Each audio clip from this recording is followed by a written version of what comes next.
Buenas tardes. Buenas tardes, gracias por su asistencia.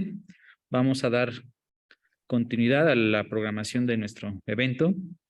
En este caso tenemos la sesión plenaria de la doctora María de Lourdes Esteva Peralta.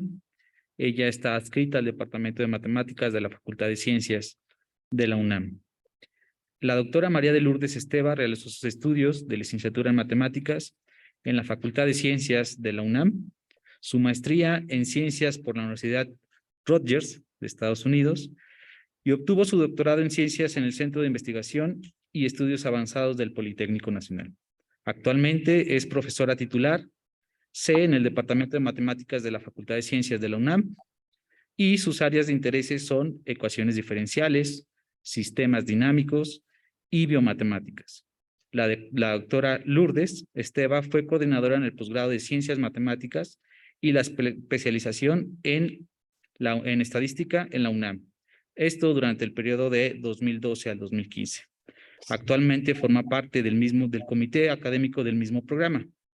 Ha recibido distintos reconocimientos como PRIDE, nivel D, miembro del Sistema Nacional de Investigadores, nivel 3, y recibió el reconocimiento Sor Juana Inés de la Cruz en 2016.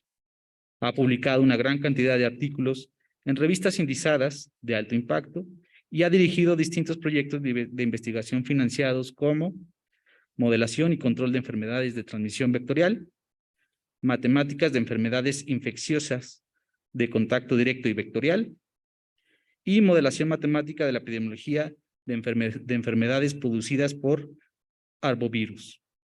Ha dirigido diferentes tesis de licenciatura, de maestría y doctorado. Ha impartido una gran cantidad de ponencias en el país y en el extranjero sobre temas de sus líneas de investigación. Hoy tenemos el gusto de contar con su participación en este evento, donde tendrá 45 minutos para platicarnos sobre su tema y 10 minutos al finalizar para la sesión de preguntas. En esta ocasión nos presenta un modelo para evaluar el impacto de la migración en propagación de la fiebre amarilla y le cedemos la palabra a la doctora.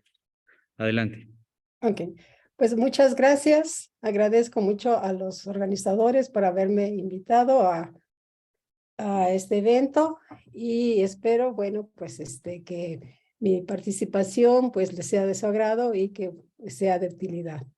Bueno, entonces, como ya comentó, voy a presentar un modelo para evaluar el impacto de la migración en la propagación de la fiebre amarilla. Esto fue un trabajo conjunto con el doctor Hugh Moyan del IMEC, UNICAMP, y el doctor Cristóbal Vargas del Departamento de Control Automático del CINVESTAF IPN, Instituto Politécnico Nacional. Bueno, entonces voy a empezar con una, ay, ¿qué pasa aquí? Ajá. Ya. Ay. ¿Por qué no me está respondiendo? Ya. Entonces, en esta plática voy a presentar un modelo en ecuaciones diferenciales para evaluar el efecto de la migración humana en una enfermedad. En este trabajo, lo que vamos a evaluar es el riesgo de adquirir fiebre amarilla por migrantes que penetran en áreas selváticas y la introducción de esta enfermedad en áreas urbanas por la movilidad de esos mismos migrantes. Bueno, este modelo es un modelo en ecuaciones diferenciales y va a presentar umbrales en términos de las tasas de infección, periodos infecciosos, densidades de población y tasas de migración, las cuales nos van a indicar pues cuándo se puede ocurrir un brote epidémico en las regiones urbanas y selváticas. Y vamos a analizar el papel jugado por los migrantes que entran a la selva o a las zonas selváticas en la introducción de la fiebre amarilla en las áreas urbanas. Bien, entonces déjenme darles una pequeña introducción sobre cuestiones epidemiológicas. Si recuerdan, la pandemia del COVID-19 se expandió prácticamente a todas las regiones pobladas del planeta. Fíjense, el primer caso se detectó en diciembre del 2019 en la ciudad de Wuhan, en China. y la mayoría de los individuos afectados tenían vinculación con trabajadores del mercado de mariscos de Wuhan.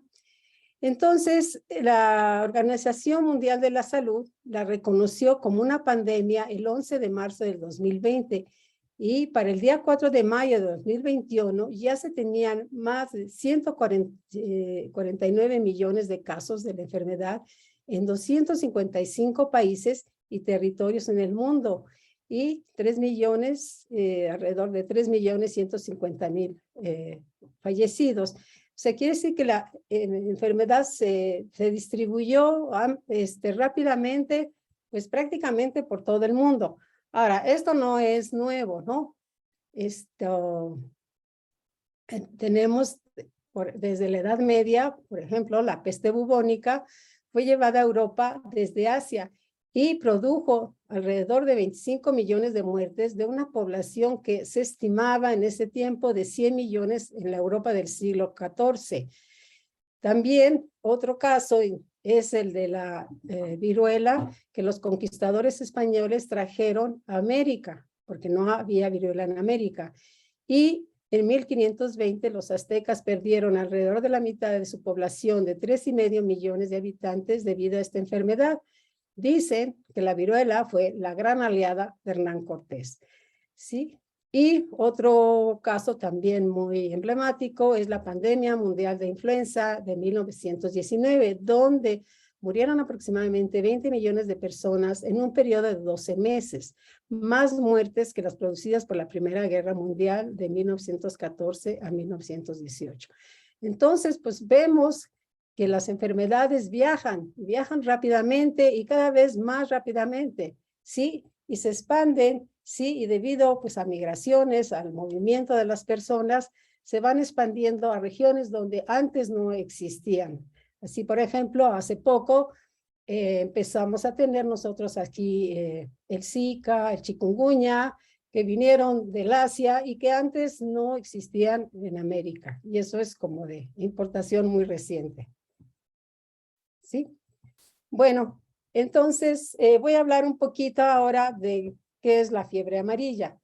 La fiebre amarilla es causada por un flavivirus y se transmite por la picadura de mosquitos, ya sea Aedes o hemagogos.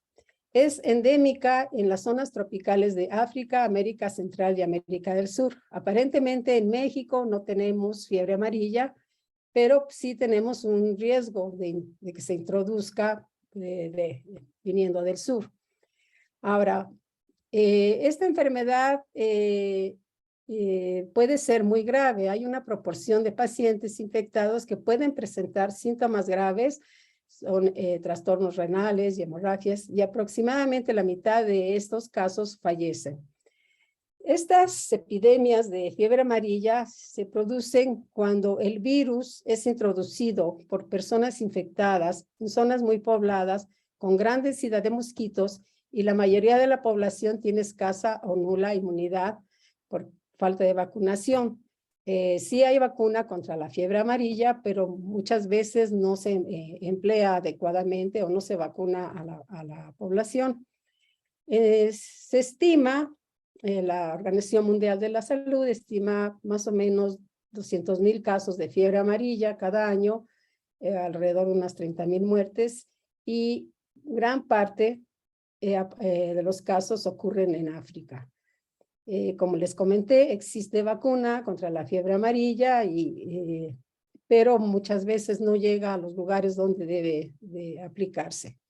Las medidas preventivas, pues, también son insecticidas y redes que se ponen en las camas, digamos, para protegerse de las picaduras de los mosquitos. Ok, aquí les muestro un mapa de donde es endémica esta enfermedad, ¿no? Entonces, ven, es una buena parte de América del Sur y una buena parte de África.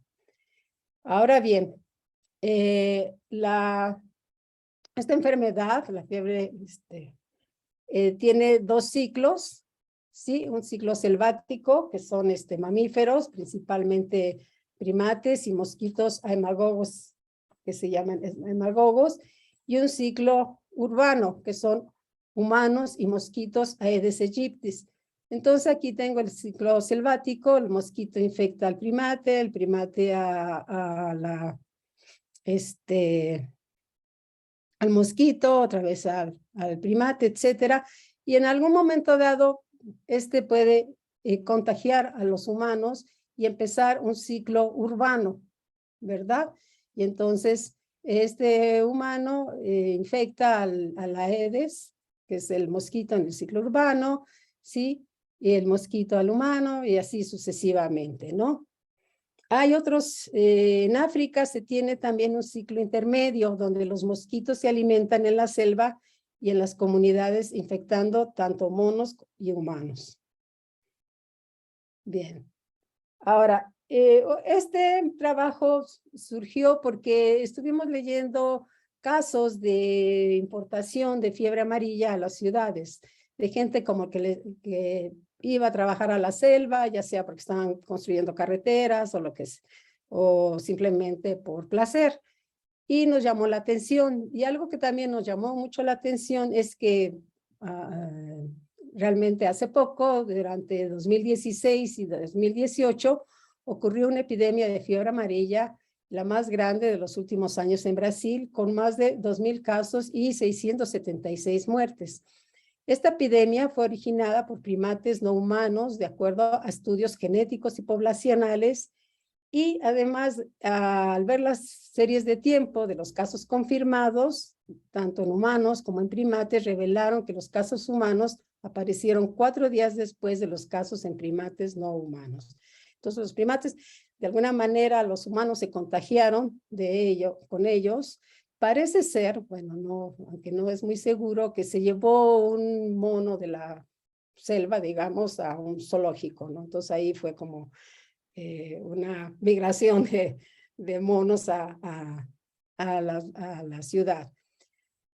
Y bueno, es cierto que el riesgo de contraer fiebre amarilla es mayor en personas que viven o trabajan en áreas forestales, donde los mosquitos que usualmente pican a los primates pueden picar y transmitir el virus a los humanos. Y estos pues llevan la enfermedad a las poblaciones humanas. ¿Ok? Entonces, voy a hacer un modelo basado en el modelo SEIR, que seguramente muchos lo conocen, el modelo de Kermack y McKendry, que fueron un químico y un médico, me parece, que fueron los que formularon los primeros, bueno, no fueron los primeros, pero sí el modelo SIR, que después ya pues ha sido usado muchísimo para estudiar el comportamiento y la difusión de las enfermedades. Sí, entonces en este caso pues tenemos los susceptibles, los infectados y los recuperados. La transmisión, en este caso vamos a pensar que es por contacto directo y un infeccioso va a hacer contacto para transmitir la infección con beta N individuos por unidad de tiempo, donde beta es la tasa de transmisión. La probabilidad de contacto con un susceptible es pues el número de susceptibles entre la población total. Y por lo tanto, de aquí se infiere que el número de nuevas infecciones por unidad de tiempo pues va a ser la proporción de susceptibles por la tasa de transmisión, ¿sí? Y por el número de infectados que haya, ¿sí? Y esto me queda, esto me queda beta S, me queda beta SI. Ahora, entonces, el número de nuevas infecciones por unidad de tiempo va a ser beta por el número de susceptibles por el número de infectados. Una fracción gamma de individuos va a dejar la clase infecciosa por unidad de tiempo, ¿sí? Porque se cura y se convierte en recuperado con inmunidad permanente. En este caso, se puede ver que 1 entre gamma es el periodo infeccioso. Bien, entonces el modelo nos queda un sistema de 3 ecuaciones diferenciales que pues se ven muy sencillitas, ¿no? Entonces los susceptibles decrecen porque se infectan a una tasa proporcional al número de susceptibles infectados con el constante de proporcionalidad beta, los infectados crecen, ¿sí? A esa tasa y decrecen a la tasa gamma I, donde uno entre gamma es el periodo infeccioso, y finalmente van a dar a los recuperados. ¿Sí? Y tenemos condiciones iniciales, ese 0 y 0, y vamos a pensar que apenas empieza la enfermedad, entonces no hay recuperados. ¿Sí? Y el número reproductivo básico, entonces, que es, digamos, la contribución de Kermack-McKendrick, va a ser igual a beta S0 entre gamma. Ahora, el número reproductivo básico lo que nos va a dar es el número de infectados que produce un infectado en una comunidad donde hay S0 susceptibles, ¿sí? Y eso fue como la gran contribución de Kermack-McKendrick. Si R0 es menor que 1, o sea, si yo infecto a menos de una persona, pues no va a progresar la infección, ¿verdad? Si R0 es mayor que 1, va a haber una infección. Entonces, pues uno muchas veces de las series de tiempo de una infección, ¿sí? Los registros que hay, uno puede más o menos encontrar R0,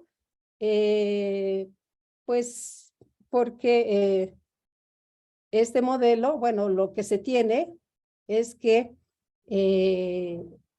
digamos, el número de infecciones, la forma de la curva de infecciones es de este estilo, ¿sí? Que si ven en los registros, ¿sí?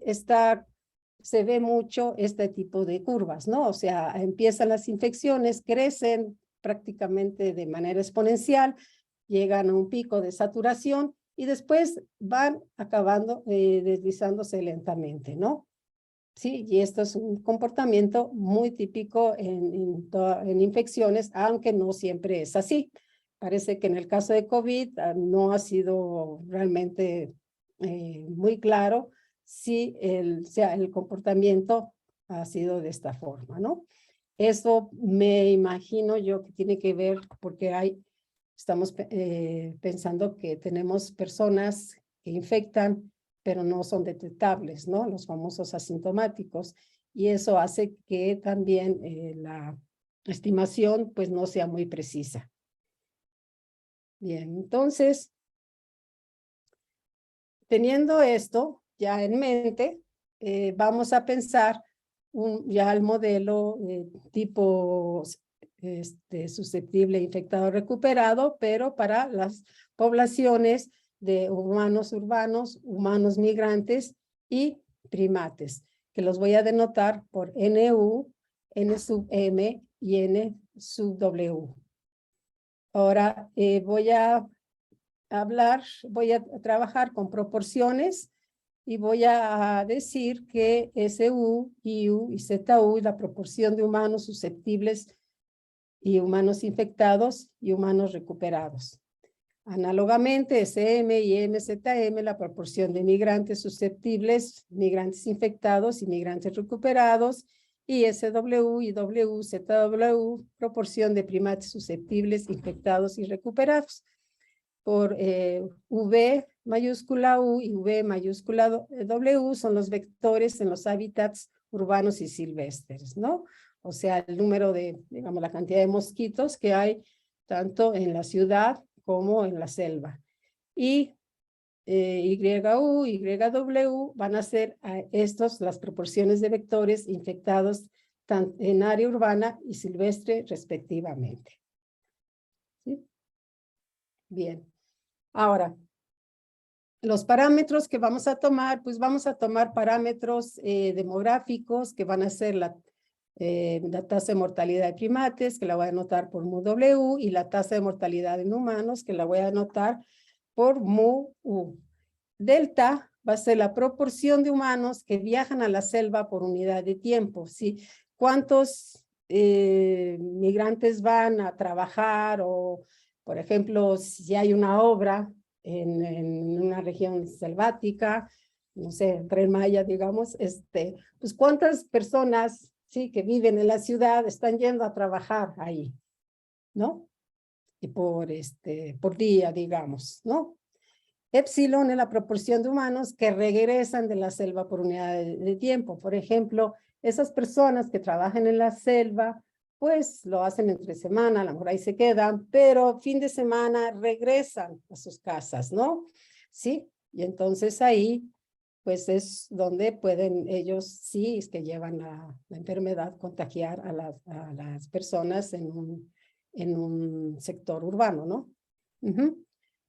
Y también pues vamos a considerar la tasa de mortalidad del mosquito en la selva y en la ciudad. Los mosquitos realmente viven poquito, sí, un par de meses, algo así, o sea que no son el periodo de vida de los mosquitos pues no es muy largo. Bueno, y por otro lado, pues también tenemos las tasas de infección, mosquito población silvestre, tasa de infección mosquito población migrante, tasa de infección mosquito población urbana, las cuales las voy a denotar por beta, W, beta M y beta U.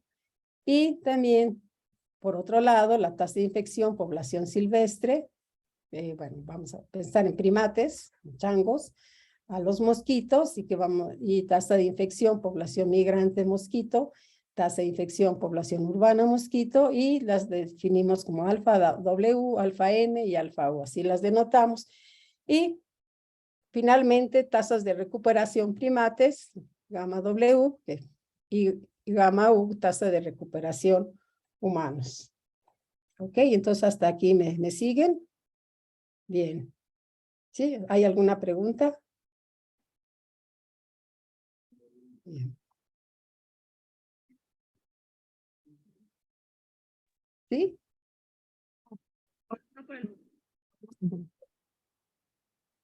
Sí, perdón.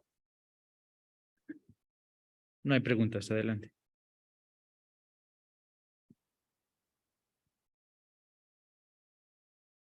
Sí. No hay preguntas. ¿Hay No, preguntas? sino al final, ¿verdad? Mejor. Ajá. Sí. Lo dejamos. Bueno, entonces, con esto ya tenemos la dinámica de las tres poblaciones y tenemos primero vamos a poner la dinámica de los primates. Entonces, los primates, pues, nacen, se infectan y están sujetos a una mortalidad, MUW, ¿no? Estos infectados, estos susceptibles infectados pasan a la clase de infectados, se recuperan y están sujetos también a una mortalidad. Por último, los mosquitos amagogos, ¿sí? La proporción de esto es la proporción de los mosquitos que son susceptibles, se pueden infectar a una tasa alfa W por los primates que son infectados, ¿sí? Y también se pueden infectar por los infectados migrantes, ¿sí? Y también están sujetos a una mortalidad, no W. Por otro lado, los susceptibles migrantes, ellos migran a una tasa delta por SU hacia la selva, ¿sí? Para su trabajo, lo que sea, ¿sí? Ellos y tienen una permanencia ahí de 1 entre epsilon, o sea, regresan a la ciudad a una tasa epsilon SM, ¿sí? Y durante el tiempo que están en la selva pueden ser infectados por los mosquitos de la selva, ¿no? Los hemagogos, a una tasa proporcional al número de susceptibles y el número de infectados, ¿sí? Con coeficiente de proporcionalidad beta M. Y pueden estar sujetos a una mortalidad natural. Y estos susceptibles pues van a dar a la clase infectada, unos de ellos se recuperan, ¿sí? Otros regresan a la ciudad y otros pues están sujetos a una mortalidad natural. Y lo mismo para el ambiente urbano, tenemos los susceptibles, ¿sí? El número de susceptibles que se tiene, la proporción de susceptibles, y de estos una proporción se infecta de los mosquitos, en este caso Aedes, y pueden estar sujetos a una mortalidad y decrecen porque tenemos una proporción delta de susceptibles que migran a la selva, y de esos la proporción epsilon regresa. Y tenemos también los infectados urbanos, que vienen de los susceptibles que se infectan, se recuperan y pueden morir, y estos susceptibles, puede también regresar una proporción de infectados, de susceptibles que se infectaron en la selva, ¿sí? Que sería IM. Estos serían los infectados en la selva, ¿sí? Y que regresan infectados a la ciudad. Y por último tenemos también pues la ecuación para la población vector en la ciudad, digamos Aedes, y que estos también se infectan a una tasa a que le llamamos alfa U, ¿sí? Y pueden, y mueren a una tasa nu. No ponemos acá en los mosquitos el periodo de recuperación porque, como les digo, viven tan poco que probablemente no se recuperen. Ok, bien. Bueno. Y los recuperados los podemos encontrar a partir de los susceptibles y de los infectados. Las tasas de infección van a depender del número de picaduras que produce un mosquito, ¿sí? Digamos por unidad de tiempo. Hay registros, ¿no? Donde, y de esas picaduras, ¿sí? Una proporción beta W barra es infecciosa. Sí, hay registros donde se hacían, no sé si todavía se hacen, como estimaciones de más o menos cuál es la tasa de picadura de un mosquito. Los mosquitos, realmente las que pican son las hembras, ¿sí? Y porque necesitan sangre para que sus huevecillos eclosionen, pues, ¿no? Luego, bueno, entonces esta es la tasa de transmisión, sí, de los mosquitos hacia los primates, y alfa W es al revés, de la tasa de transmisión de los primates hacia los mosquitos, ¿no? Que es también, tiene voy a llamar alfa W barra como a la probabilidad de que una picadura infecciosa dé lugar a un nuevo caso.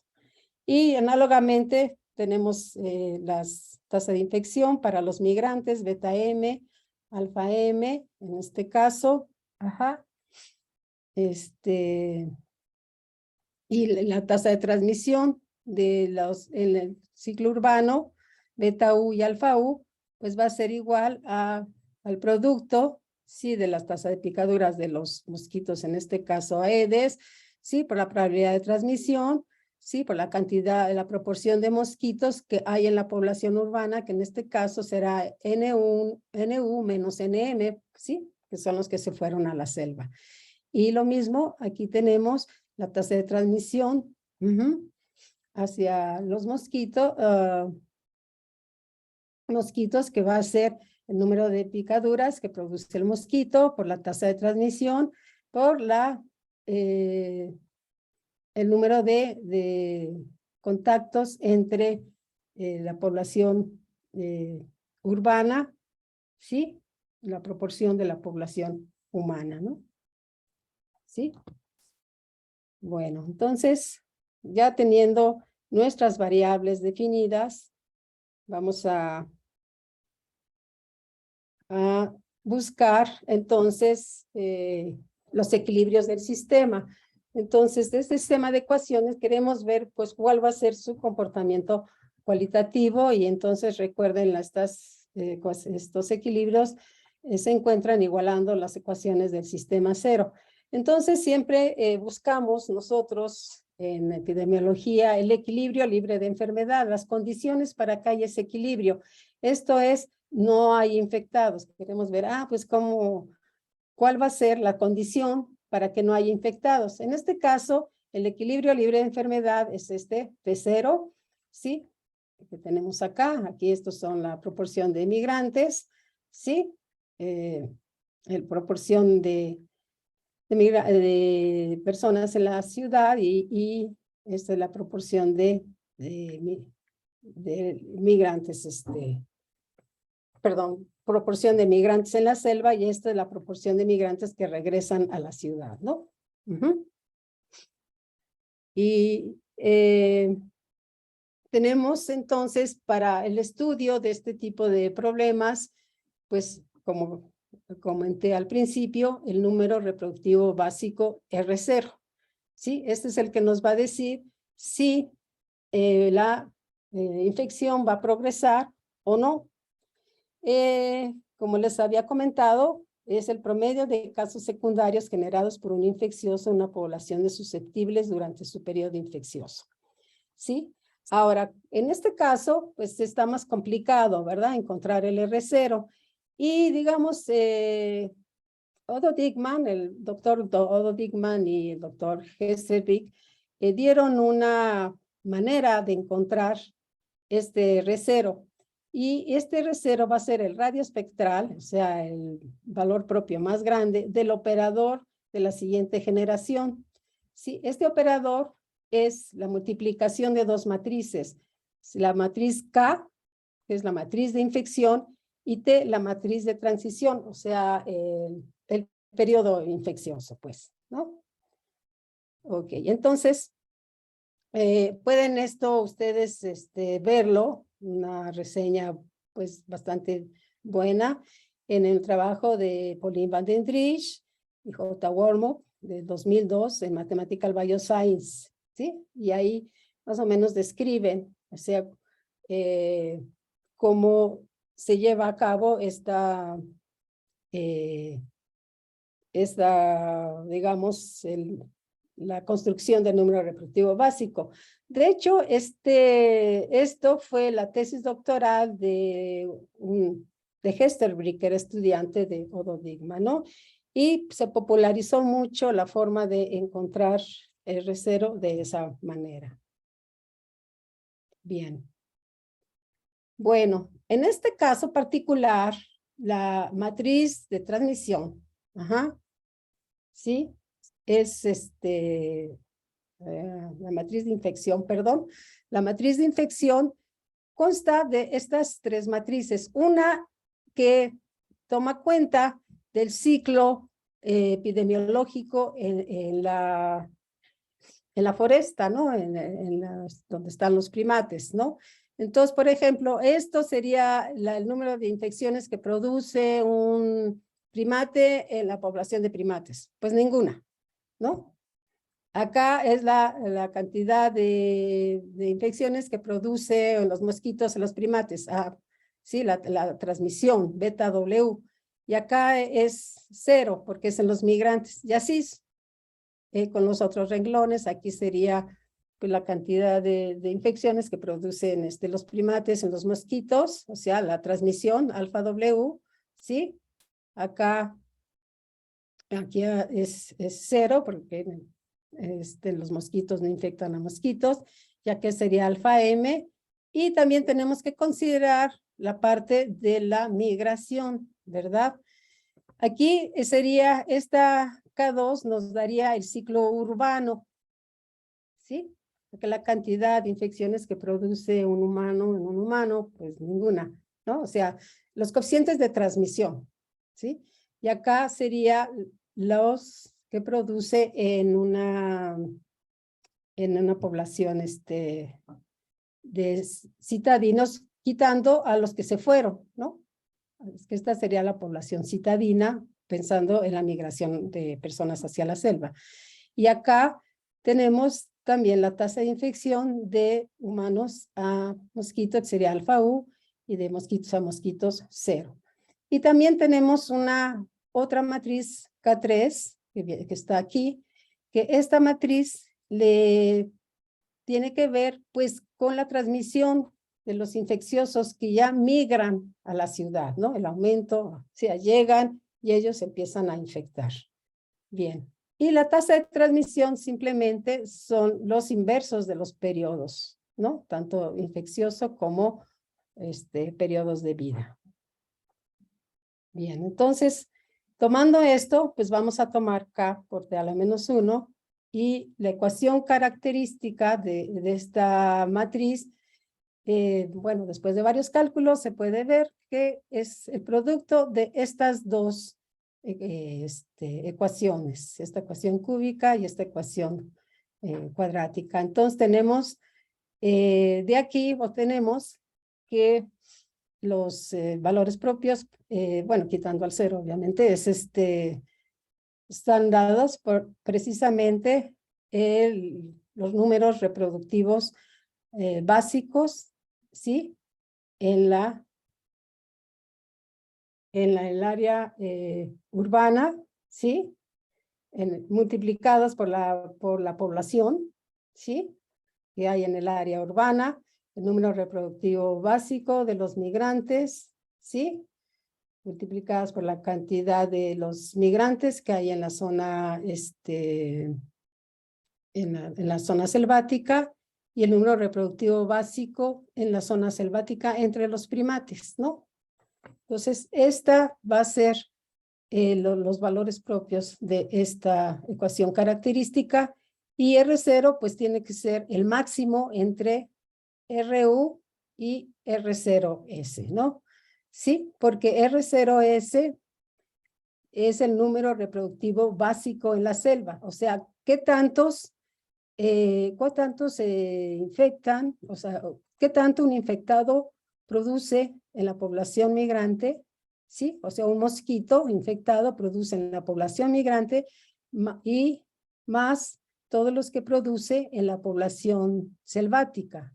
Entonces, podemos pensar que este es el número reproductivo básico en la selva y el número reproductivo básico en el área urbana sería R0U. Entonces, el máximo de estos dos podemos considerarlo como el R0 global entre las dos regiones. Entonces, este R0 menor que 1, ¿qué quiere decir? Que no va a haber fiebre, no va a haber la enfermedad ni en la selva, ni en la ciudad, ¿sí? Y bueno, se tiene, lo demuestra en Van den Driesch, en su artículo que les mostré, demuestra que si R0 es menor que 1, entonces P0 va a ser globalmente asintóticamente estable, y si R0 es mayor que 1, esto implica que P0 va a ser inestable, o sea, el punto de equilibrio libre de enfermedad. Entonces, ya vemos que lo que necesitamos para que no haya enfermedad en ninguno de los sitios es que el punto pues no prospere la enfermedad, ¿sí? Que R0 sea, y esto pues se logra si R0 lo bajamos a niveles menores a 1. Bien. Ahora vamos a considerar los siguientes casos. Vamos a pensar que tenemos en efecto esta enfermedad, ¿sí? Y que R0 en la selva es mayor que 0, pero no en la ciudad. O sea, el R0 urbano va a ser menor que 0. Fiebre amarilla en la región urbana. Entonces, el R0 de la fiebre amarilla en la región selvática va a ser menor que 0, y R0 en la región citadina mayor que 0. Y fiebre amarilla en ambas regiones. O sea, podemos tener cualquiera de los tres casos, ¿sí? En ambas regiones, pues entonces tendríamos el número de casos producidos por un infeccioso sería mayor que 1. Doctora, le quedan Sí. 5. Voy entonces. Entonces, en la fiebre amarilla en la región silvestre, sí, lo que vemos es, bueno, ya lo vamos a poner aquí, encontramos que, bueno, fiebre amarilla, encontramos el punto de equilibrio, ¿sí? Y ese punto de equilibrio es localmente, globalmente estable, ¿sí? En caso de que tengamos que tanto los migrantes como los primates tengan un R0 mayor que 1, entonces, ¿qué es lo que va a pasar? Sí, se va a contagiar la enfermedad hacia la ciudad. Entonces, ahí vamos a tener que el punto PW es el punto donde tenemos tanto infección en la selva como en la ciudad, ¿no? Y este punto de equilibrio es globalmente estable y lo demostramos con la función de Lyapunov que estoy mostrando, ¿sí? Ahora, pensemos entonces que no hay la región selvática, no hay fiebre amarilla, pero en la región urbana hay. Y entonces aquí lo que vamos a tener, que como los que emigran son susceptibles, los que emigran de la ciudad, pues simplemente se va a quedar la enfermedad en la región urbana y en la región selvática no va a haber y tenemos este punto de equilibrio.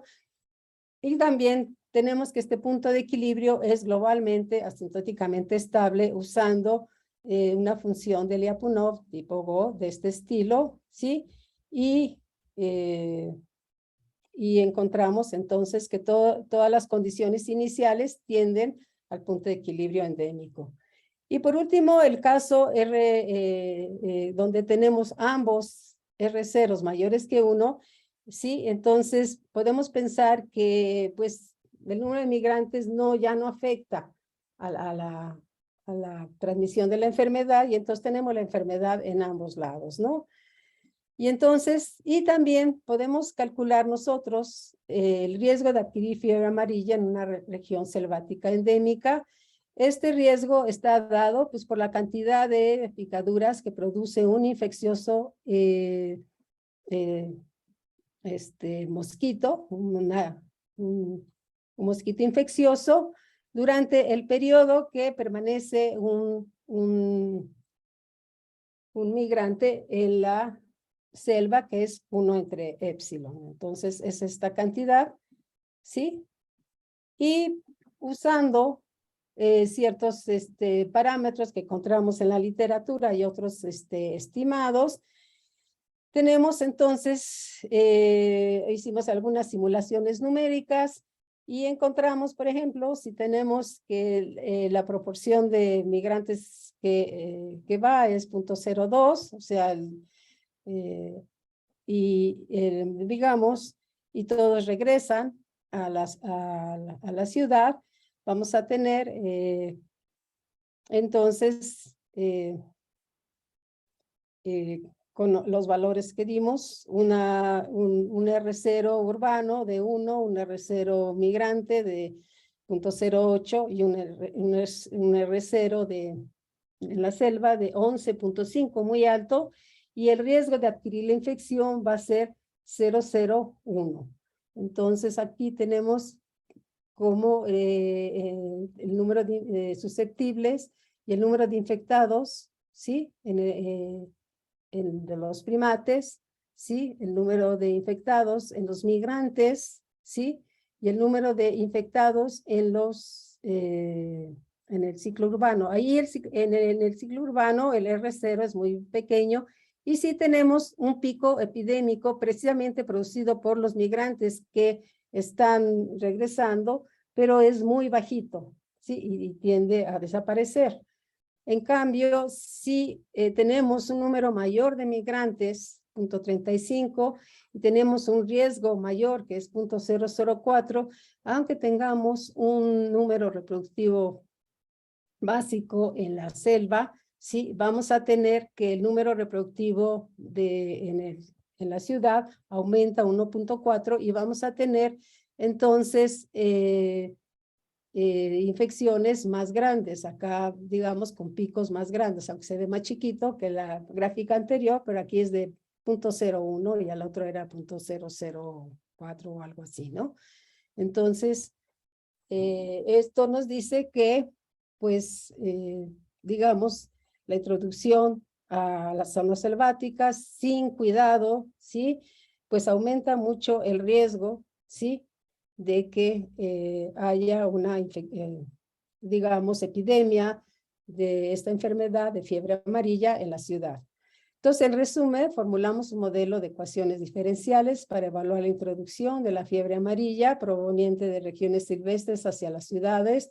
Basamos este estudio en los números reproductivos básicos, ¿sí? R0S y R0U, que ya aquí están denotados, y propusimos el parámetro PM para medir el riesgo de adquirir fiebre amarilla por migrantes durante su estancia en las regiones selváticas.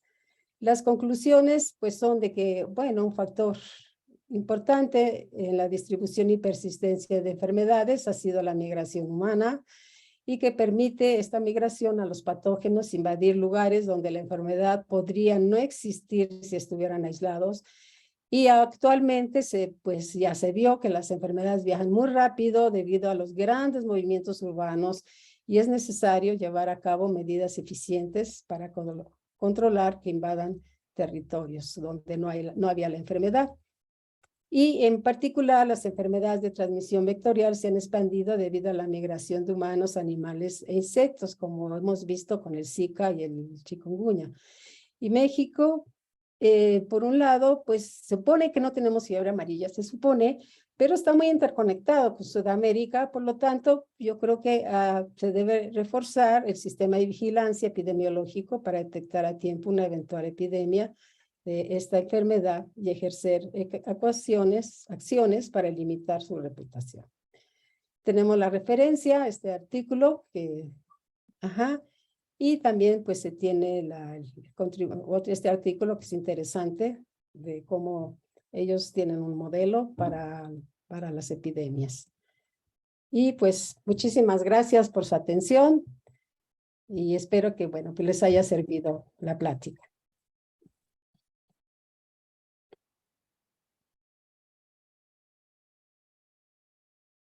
Gracias, doctora, por su participación. Vamos ahora a la sección de preguntas.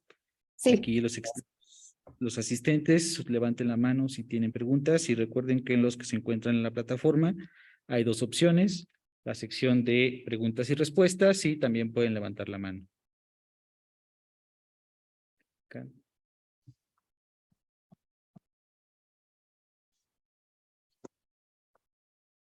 Hola, gracias por su ponencia. Nada más quería preguntarle, por ejemplo, en los resultados, al último que nos mostró, el tiempo en el que se muestran como lo que se esperaría, ¿no? Sí.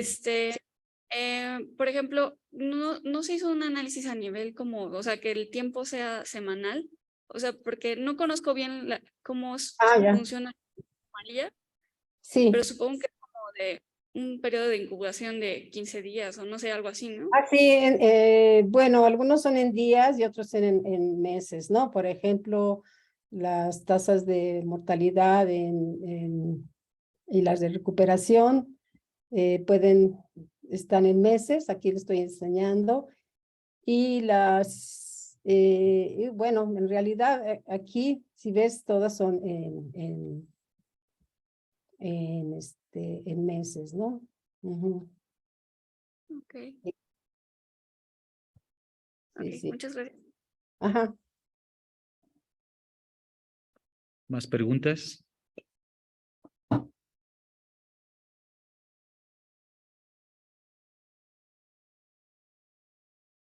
Doctora, Sí. estos modelos que se causan por vectores, digamos, en algunos casos o en algunos estudios consideran también que los mosquitos pueden viajar desde que son larvas o que son huevecillos. Pueden viajar, por ejemplo, en llantas o en otros objetos que van de un lugar a otro. ¿Esto se considera dentro de este modelo y de los parámetros que se calculan? Bueno, sí, está muy interesante tu pregunta. La verdad, nosotros en estos modelos o los que he hecho siempre he considerado ya los mosquitos adultos, ¿no? Que claro, dependen de los huevecillos que viajen y que eclosionen, ¿no? Pero no conozco así. Nosotros, bueno, hablamos población mosquito, pues pensando ya en los mosquitos, probablemente haya modelos que consideren los huevecillos o las larvas, ¿no? Nosotros estamos considerando ya los mosquitos que pueden transmitir la enfermedad, que son los adultos. Ujú. Sí, sí, gracias. Y la otra pregunta es sobre estudios de dengue. En el caso del estado de Oaxaca y sobre todo la región en la que estamos nosotros, pues se presentan casos de dengue. Ustedes Ujú. han trabajado también estos modelos. ¿Tiene algún estudio más reciente, digamos, eh, que, que, que quizás sea el mismo modelo, pero que se aplique a dengue?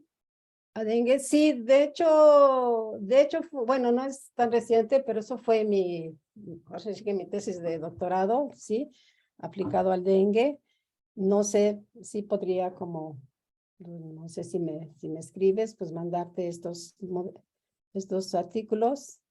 Pero pues ya ha habido también, hay mucha literatura sobre dengue, ¿sí?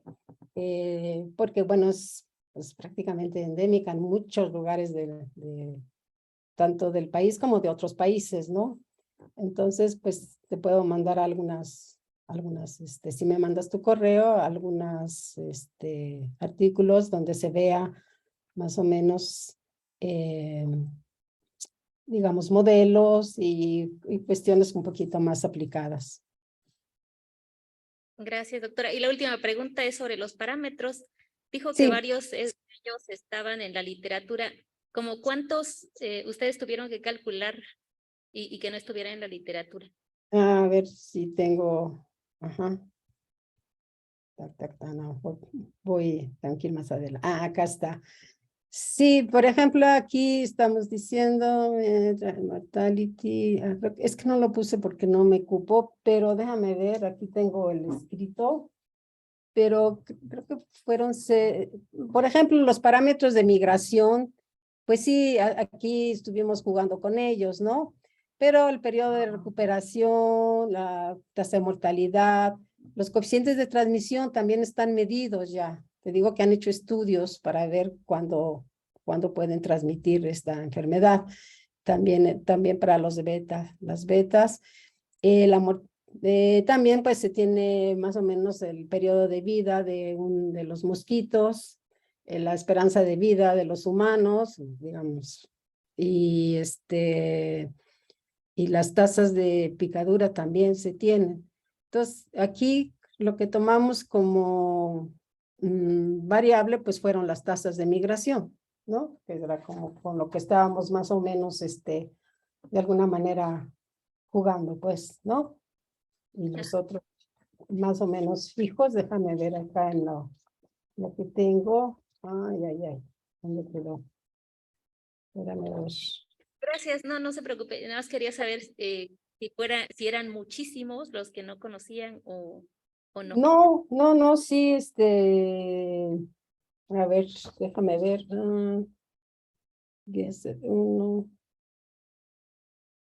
1, 2, 3.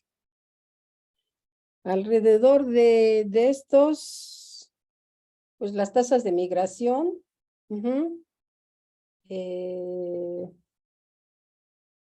las tasas de mortalidad de humanos y de mosquitos, pues esas más o menos se conocen, ¿no? Y y los coeficientes estos, beta M, alfa A, estas también, mm,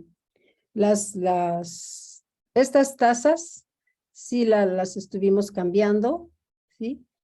Y como te digo, y los coeficientes de migración, pero lo demás más o menos sí se conoce, ¿no? Las tasas de picadura, las mortalidades, ¿sí? Sí, muchas gracias. Ajá. Por la plataforma hay otra pregunta, referente a si existe un lenguaje de programación referente a resolver el problema.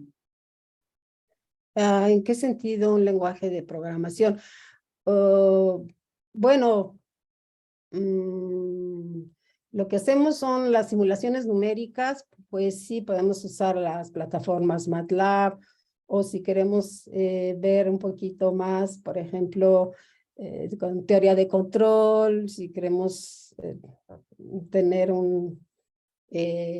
cómo encontrar un control óptimo, pues se hacen programas en MATLAB, o si queremos también, por ejemplo, ver qué parámetros son más importantes, un análisis de sensibilidad, pues también aquí ya hay, creo que ya programas también en la plataforma para hacer un análisis de sensibilidad usando el hipercubo geométrico, ¿no? Entonces sí usamos muchas cuestiones, en general, pues mis colegas y yo usamos el MATLAB. No sé si esto responde su pregunta. Bueno, esperamos que sí la responda y si no, se puede poner en contacto con usted. Sí, claro, me pueden escribir, claro. Ajá. Bueno, le agradecemos, doctoras, por su charla, muy interesante. Y por aquí le compartimos de manera virtual Ujú. una constancia de participación. Sí. ¿Puede dejar de compartir para presentársela? Dejo de compartir, perdón. Sí, ya. Ok. ¿Cuál es esta que está? La que dice Universidad Tecnológica, no. Ahí va, ahí está. Muchas gracias. Muchísimas Sí, gracias por la Vale, invitación y pues fue un placer gracias. estar con ustedes y espero que, bueno, pues todo siga óptimo en su evento. Muchas Igual, gracias. te Ujú. la estaremos enviando por correo electrónico. Muchas Muchas gracias. gracias. Muchas gracias. Bueno, hasta luego. Bueno, por el día de